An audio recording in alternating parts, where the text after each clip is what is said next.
Hey, blessings, everybody. It's your humble rabbi, Minister Jon-Paul Stephen. Listen, this is Job, the truth of Job, part two. I'm so excited to bring this word to you today. I'm telling you, this story has been such a blessing to me in this season of my life. And I'm so thankful for the light that is clicked on to highlight how this book of Job, this story of the man Job, is such a amazing redemption story.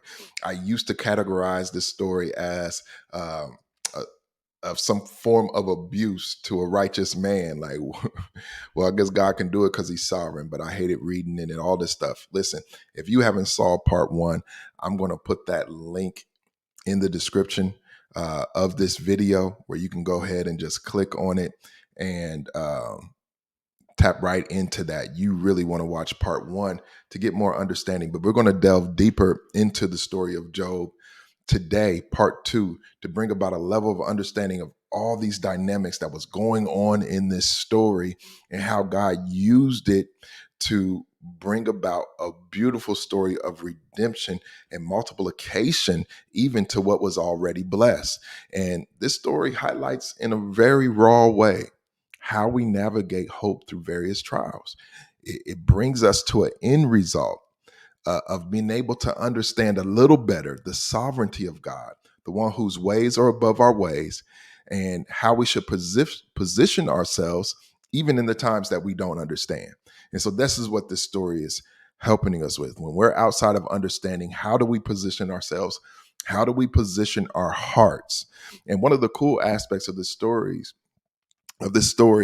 uh, it causes us to reflect on how we handle one another when we're going through things, you know, and how loved ones may react when they don't understand the processes and the things that God is allowing you to go through, right? How can you better be a support system when somebody's going through something that you don't quite understand? And so it helps us relationally see the errors of those who call themselves friends and the lack of understanding that would position ourselves in pain. And so this story has really even helped me not to be presumptuous in my pain, not to see God in a certain way at in the time of pain, right? Um, yeah, it's just a beautiful story, and so I want to get into this a little bit. What's going on? But God had great reason. I want to explain this to you. God had great reason. It was not without reason. It was not just a story of, oh, you're gonna go through all this stuff. Here's some artistic arguments between friends and deliberation, and then hey, everybody don't worry about it. He got double. So what that his kids died. So what that he went through this. So what that he had boils on his skin, but he got double. So yeah, praise the Lord. No, that never sat right with me. And that's, you know, your humanity. I don't know how that would be so easy to accept. But when we start to understand the sovereignty of God, it brings us into a place of peace and wholeness. And I want to help provide that for you as God is speaking through me concerning this story. And so God had great reason for his decision, and it was for the redeeming of Job's bloodline. That was at the forefront of his reasoning to allow this process to happen. It's presented to us most of the time that Satan was just walking to and fro. He was unaware of what exactly he was looking for, but he wanted to bring destruction. He wanted to see where he had a right to infiltrate systems or disrupt humanity and separate them from God. He was looking to be an impact in the nation. And so he was wandering, looking for something. But what drew him to that conversation actually was the sin of Job's children, right? And so God always intended to reward Job's righteousness. He always intended to preserve Job because of his heart. And so when we read Job chapter 1, we see that his sons were partying. They were doing the things that they were doing. And as they're partying and drinking, they called their three sisters unto them. Seven sons called three sisters unto them at the beginning. And Job had a tinge in his spirit that they may have sinned against God and cursed God in their hearts. And so he began for the number of them. That means he set up 10 burnt offerings for his children to intercede on their behalf. I'm telling you, if you haven't seen part one, please get to that because I explained the offering a lot better. We're not going to rehash all that. But when you get down to verse 18 through 19, it was after the burnt offerings were placed and the enemy was looking for cause to bring frustration and destruction to Job that this happened. Verse 18 reads like this. We'll go through 19. While he was yet speaking, there came also another and said, Thy sons and thy daughters were eating and drinking wine in their eldest brother's house. And behold, there came a great wind from the wilderness and smote the four corners of the house, and it fell upon the young men, and they are dead. And I only am escaped alone to tell thee. And so these are the four winds of God that come from the four corners of heaven that came strategically and struck the four corners of the house that the people were partying and drinking in and calling their sisters unto themselves.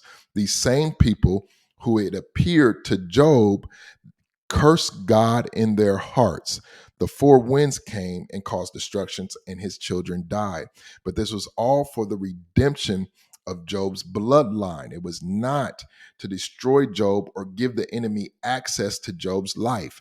This was a sacrifice that Job was like the first person to become a part of this testimony of being a living sacrifice. He felt the pain from the sacrifice. And uh and that's not saying his children were a sacrifice. What their sin did, it gave the enemy legal right for destruction. And so God literally spared Job and his descendants from the wrath of God's jealousy. Now this is important.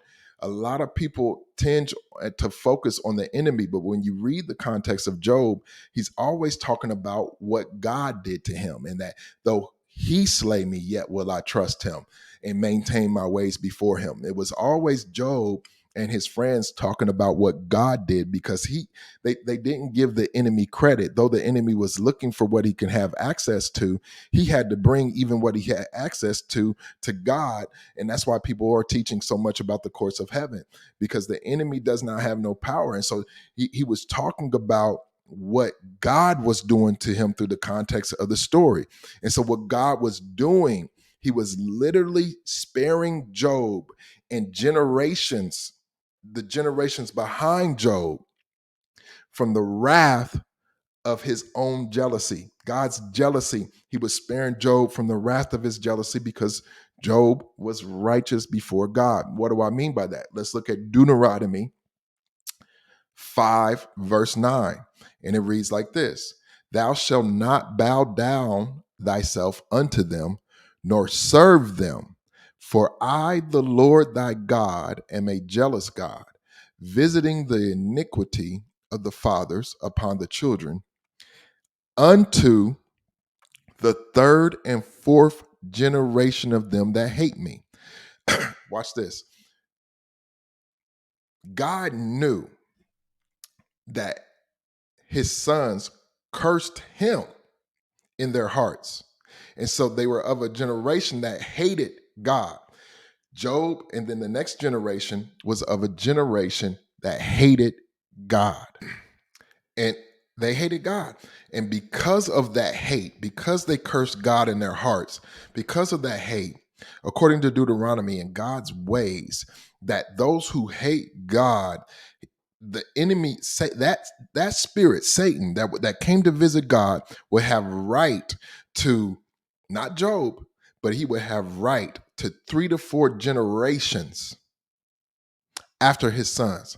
And so when his sons would have had children, that generation would have been under the judgment of God's jealousy. And then that generation under the judgment of God's jealousy. And then the next generation under the judgment of God's jealousy. And so by taking those children away and keeping Job righteous, he later rewarded Job with double the amount of children.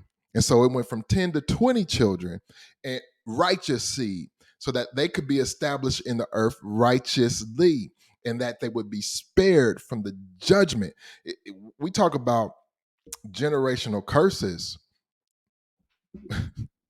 We don't talk about judgment enough. That he said, I'm a jealous God, and that there would and that the iniquity of the fathers would be upon the children unto the third and fourth generation of them that hate me. And Job's sons cursed God in their heart. Now, this is what's going to kill a lot of, not kill, wrong terminology. This is what's going to get a lot of people. This is what's going to get a lot of y'all right here. In verse 5 of Job chapter 1, Job submitted burnt offerings because it may be that his children have sinned against God and cursed God in their hearts. Who did his children learn cursing God in their hearts from? It was the same language that as Job was going through that came out of the mouth of his wife.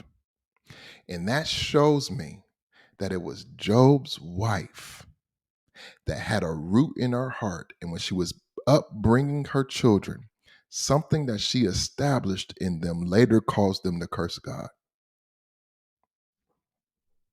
Something that wasn't in their father at all to do. Something that this righteous man of God who loved the Lord, who was righteous before him in all his ways, that God was blessing tremendously. What was in the heart of his wife that would allow that to come out of her mouth?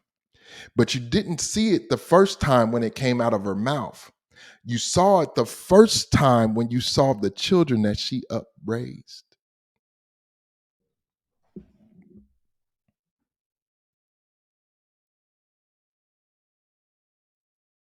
That's the first time you saw it. They did something. His children did something that later Job's wife tried to encourage him to do. His children did something that later Job's wife spoke to Job to try to get him to do. You seeing the connection? Who raised you to curse God in your heart? But this is the thing. God did this wonderful work of redemption. And when you get to the 17th chapter of Job, he gets to this place where by faith he's able to acknowledge what his life. I can imagine Job saying this out of his mouth, but not actually knowing that this would do this for so many people. But he outlines what his story was meant to do. Job 17, verse 8 through 9 reads like this: Upright men shall be astonished at this, and the innocent shall stir up himself against the hypocrite. The righteous also shall hold on his way, and he that hath clean hands shall be stronger and stronger. The story of Job is a story for the righteous. And you know it's a story for the righteous because it confounds the rest. Everybody else is confounded by it. It's a story for the righteous that would cause upright men to be astonished. And the innocent, they'll stir up themselves against the hypocrite. The way that you handle trials. Why would the innocent stir up himself against the hypocrite? Because the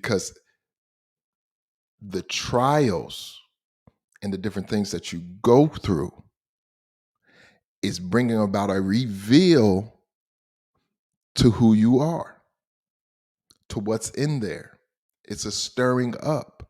And so there's identification where now the innocent shall stir up himself against the hypocrite, because this story is an outlier of how you position yourself in pain, how you position yourself in trials, how you position yourself where you like, though he slay me, what yet will I trust him? Does the trust in your heart remain to the Most High God? But then he finished that verse and said, and I will maintain my ways before him. Is that where your heart is? And if not, the innocent that have endured hardship while being innocent, that's what Christ did for us. He endured suffering and hardship while being innocent, and it testifies against the hypocrite.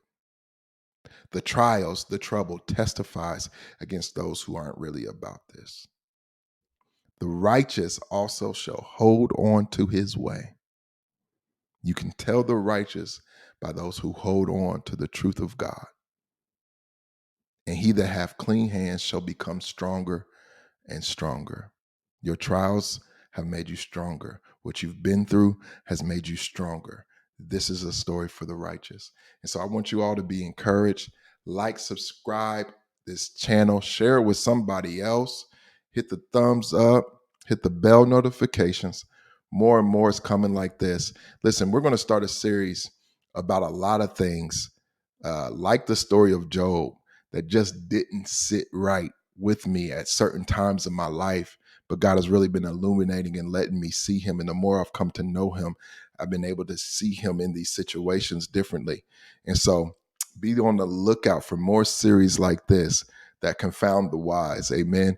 And so this is your humble rabbi, and I'm out.